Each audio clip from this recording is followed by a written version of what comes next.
Welcome to the Infinity Bros podcast, the only podcast that is perfectly balanced as all things should be. My name is Jared. We're here at MagiCon Minneapolis. Today is day 3, the final day of the convention.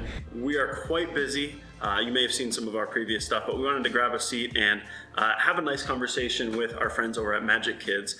Can you go ahead and introduce yourself, what you do, and what MagiKids is all about? Sure. My name is Decker. I'm the brand manager for MagiKids, and I also serve on the executive board. MagiKids is an educational resources charity. Mm-hmm. So we enhance and advocate for the educational aspect of teaching Magic the Gathering to beginners, kids, middle schoolers. We package up our Magic kits, and in those are things like donated bulk cards, deck boxes, sleeves, dice, and our curriculum that we've developed. The idea is that it's everything you would need to start a Magic the Gathering club in your school, math class, community organization. Whatever. Absolutely. Part of the reason why we want to do this interview is I'm actually on the receiving end of a MagiKids kit. If you look at the map that you guys have on the website, there's one tiny dot in Montana, and that's me, out in the middle of nowhere. That's and great. So just from personal experience, the amount of joy that it brings the kids to be able to build a deck for the first time and find out what it means to play Magic and kind of enter into this world, I cannot overstate how much that has meant to me individually, and I know the community here as well is pretty big on it. So I had to grab an interview. If nothing else, just to say, I appreciate what you guys do and how much you've helped us individually. So we have this thing on our podcast. It is called the Infinity Gauntlet, aptly named, and it is a series of questions that we run you through in order to see if you have what it takes to be on our show, even for a one-shot. On the spot. Okay. Normally we do 6, but I know your time is precious. So that's fine. That's fair. I'll hit you with as many as I can. Okay. The first one is you are asked to help write the Magic series. As you know, Netflix is coming out with the Magic series later on. If you personally had a block to start with and tell the Magic story through a Netflix adaptation, where would you start?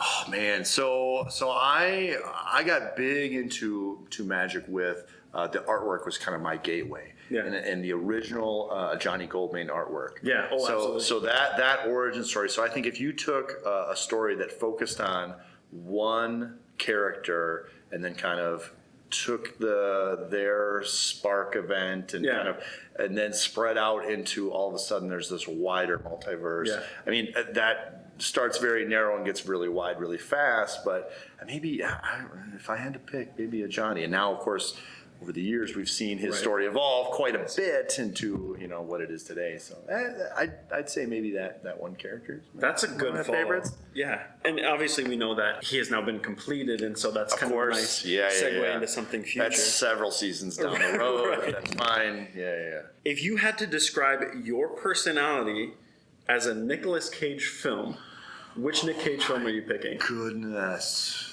The Cage wisdom. I mean, certainly you want to skew towards like the ones where he's a good guy, right? Right. Good guy turned wrong, Con Air, that aspect. Yeah, sure. I'm not nearly as tough as that. Man, I have like snake eyes in my eyes. Okay. All this crazy stuff happening around him, and he's trying to kind of keep all the balls in the air and figure out what's going on. That'd probably be my go-to.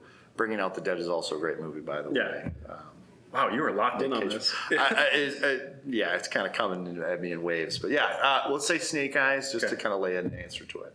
I was worried that Face Off would have been in there, and I'm glad it's not. I feel more safe now. This one actually comes from Infinity Bro Rob, who's running the camera for us today. If you got a handoff at the 1-yard line of an NFL game, are you getting it in 4 tries? Me now as me? Yeah. No way. No way. I've been to training camp. I've seen those guys. Yeah. I know my place. Yeah. I gotcha. Yeah. No way. I'd like to think maybe there's a way that I sneak through with my O-line, but you'd be. Let's be real. I'm gonna get snapped in half. I'm not putting anyone down, but you'd be hard pressed to find anyone anywhere who could. Maybe only because my reach. I could just kind of reach out. Maybe only then. That QB sneak does. Yeah.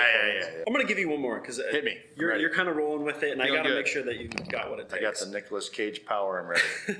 If you were to design a secret layer product, specifically a Universes Beyond, whatever IP you can grab, what would it be personally for you? I'm a huge sci-fi nerd. Yeah. Obviously, that kind of goes with the territory a little bit. I'm going to say Dune. Dune all the way. Of course, a lot of Dune buzz right now. That's cool, but I'm old school Dune. I love that. That seems like a slam dunk for And sure. I'd probably have the secret layer benefits go to MagiKids, probably. That's a good one. Oh, a nice charity to pick. Yeah. Congratulations. You officially survived the Infinity Gauntlet. You can now enjoy the rest of the interview. I will not cut this tape. You are one of the few to make it through. Feels good. Segueing into sort of the more official questions. Sure. How did MagiKids start? What was the origin story behind that? You know, this is probably going on 7-8 years ago now. A small group of kind of like-minded magic enthusiasts. Yep. We did an event for Extra Life, which is, of course, the charity network. And then we kind of had a really, decent success, or what we thought, kind of basement magic. Right. We thought, we could do this like a lot. And so that kind of morphed into a more organized structure. Fast forward a year or two at a clip, and then we started to see that at our events that we were holding, we would get a lot of feedback from kids and beginners and people bringing their, kids or siblings in. And then the educational aspect kind of spawned out of that. And then you bring in MagiKids, which now is, very full-fledged in pushing that educational mission. Yeah, for sure. Yeah. And you guys do great work. And so thank you. It's nice to know that it started from a good place, a place with heart, and has continued to be that. Yeah. Because I gotta say, when I first found out about you guys and I reached out, I was not expecting the amount of stuff I would get in a care package. Right. And it's only increased since then. The quality of the materials that we've received has been amazing. Mm-hmm. And so with all that, how hard has it been for you guys to sort of scale up the operation? Sure. And what does that look like for you guys? Yeah, I mean, there's certainly going to be logistical problems when you're trying to, process and sort out like 4 to 5 million cards a year back out in the world. There's no telling how important things like corporate sponsorship is for us. I mean, that keeps the lights on, that allows us to, participate in events like this weekend.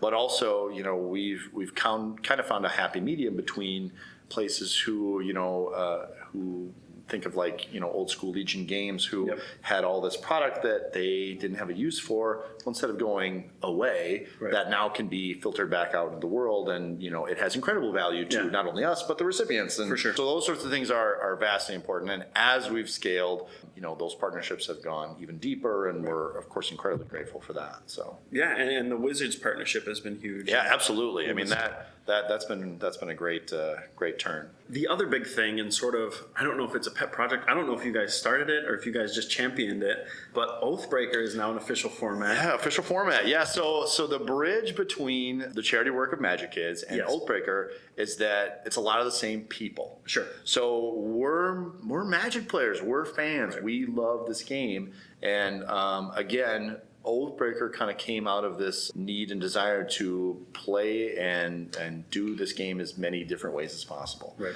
And, at the time, we had a bunch of, level 2 judges who were all in this kind of like-minded group. And the story goes that they could never find enough time in their lunch breaks to finish a whole game of Commander. Right. So that necessitated the need to kind of like, how do we slim this down? How do we get this faster? Yeah. So we tout that it's fast and fun, but it also is a way for us to kind of bridge to the Magic community at large and say, we also have this format that we can play and draw attention to the club and the charitable work. So and obviously, like the official recognition has been huge, and now every content creator I've seen is talking about Oathbreaker and has an Oathbreaker deck. Was that something that you guys were involved in, or did a lot of that conversation happen naturally as a product of the official format? I mean, there's no shortcoming of tireless promotion. Right. I mean, that's kind of how the ball moves. And Jason Egginton, our founder, is we joke that it's kind of a bleeding fingers charity because it's not only processing cards, but it's like hitting the social media. Yeah, for sure.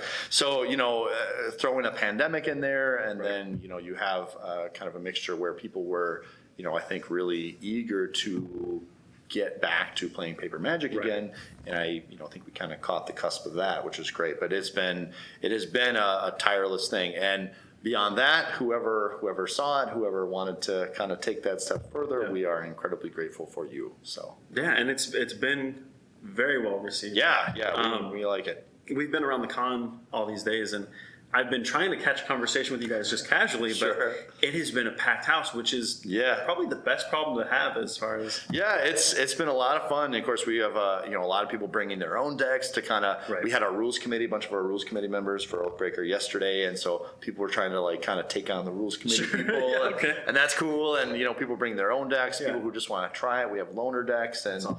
yeah, so it's been great to kind of see the fruits of that labor kind of pay off a little bit. So. Yeah, and so you have these sort of two heads of the MagiKids formula, the Oathbreaker and MagiKids. If somebody listening to this and watching this wanted to either get involved with MagiKids through either donations or receiving a kit, where would they be able to find that? The easiest way is online, MagiKids.org. It's pretty simple. We've got a ton of information on there. We've also got all those educational resources already online. They're already to download. So if you have some of those elements already, you don't need a kit to start a club. Right. We want to send out as many resources as we can, but if you've got that stuff, go for it right away.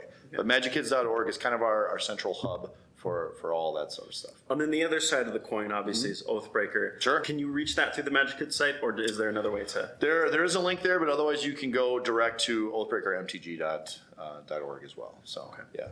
One last thing while I still have you. Yeah. Could you do me a favor and give a shout out to Poplar Tabletop Club? Poplar Tabletop Club, thank you guys for doing what you do.